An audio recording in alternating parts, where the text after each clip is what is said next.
Students welcome to professor Hameed blogs. இப்போ நம்ம பார்க்க போகிறது என்ன அப்படின்னு கேட்டிங்கன்னா டீஜென்ரேட் ஸ்டேட். இந்த டாப்பிக்கில் நம்ம என்ன பார்க்குறோம் அப்படின்னு கேட்டிங்கன்னா எலக்ட்ரான்ஸ் வந்து ஒவ்வொரு குவாண்டம் நம்பர்லேயும் அதனுடைய எனர்ஜி எவ்வளோ இருக்கும் அப்படிங்கிறத பார்க்க போகிறோம். இங்கே பாருங்கள், nx is equal to 1, ny is equal to 1, nz is equal to 2. இந்த குவாண்டம் நம்பரில் பார்த்தீங்கன்னா எனர்ஜி ஆஃப் எலக்ட்ரான் என்ன இருக்கும் அப்படின்னு பார்த்தீங்கன்னா ஃபார்முலா படி பார்த்தீங்கன்னா h²/8ma² nx² + ny² + nz². இதுதான் ஃபார்முலா. இதை நீங்கள் மனப்பாடம் பண்ணி வச்சுக்கோங்க. nx² + ny² + nz², ரைட்டுங்களா, divided by 8ma² into h², ரைட்டுங்களா. ஸோ இது வந்து பார்த்தீங்கன்னா h வந்து பிளாங்க்ஸ் கான்ஸ்டன்ட் உங்களுக்கு ஏற்கனவே தெரியும். ஸோ இது ரிலேட்டடான வீடியோஸ் நம்ம அடுத்து போடுவோம். இப்போதைக்கு எக்ஸாமினேஷன் பர்பஸ்க்கு இப்போ நான் டேரெக்டாக பார்ப்போம்.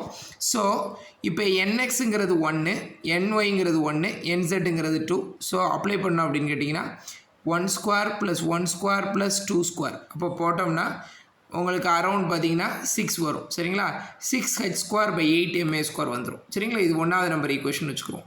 சிமிலர்லி 1 to 1ங்கிற குவாண்டம் நம்பரில் நமக்கு எப்படி இருக்குது அப்படிங்கிறத பார்த்தோம்னா nx 1, n2 வந்து 2, அதுக்கப்புறம் nx வந்து 1, ny வந்து 2, nz வந்து 1. இப்படி இருக்கும் போது நமக்கு எனர்ஜி எவ்வளோன்றதை பார்ப்போம்.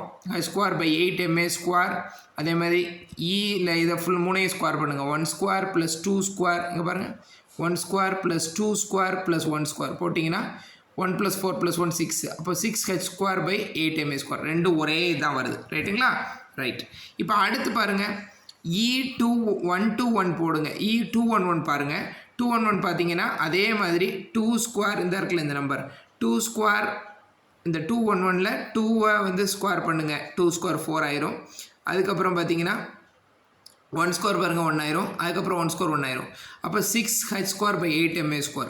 ஸோ பார்த்தீங்கன்னா 6h²/8ma². ஓவரால் நீங்கள் பார்த்தீங்க அப்படின்னா மூணு குவாண்டம் நம்பர்ஸ்லேயும் நமக்கு வந்து என்ன வருது அப்படின்னு கேட்டிங்கன்னா எனர்ஜி வந்து பார்த்தீங்கன்னா குவாண்டம் நம்பர்ஸ் வந்து லேயும் எனர்ஜி வந்து நமக்கு வந்து சேமாக வருது. ஸோ எனர்ஜி வந்து சேமாக தான் வருது அப்படிங்கிறத நம்ம இது மூலமாக நம்ம கண்டுபிடிக்கிறோம். இது இந்த டீஜென்ரேட் இப்படி வந்துச்சுன்னா அது வந்து டீஜென்ரேட் ஸ்டேட் கண்டிஷன் கீழே வருது, ரைட்டுங்களா. அடுத்து நம்ம பார்க்குறது என்ன அப்படின்னு கேட்டிங்கன்னா வேவ் ஃபங்க்ஷன். வேவ் ஃபங்க்ஷனுக்கு பார்த்தீங்கன்னா ஃபார்முலா இருக்குது. வேவ் ஃபங்க்ஷன் என்னன்னு கேட்டிங்கன்னா nx ny nz. இங்கே பாருங்கள்,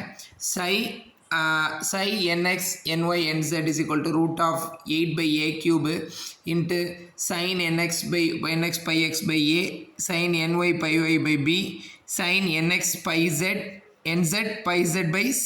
அவ்வளோதான்.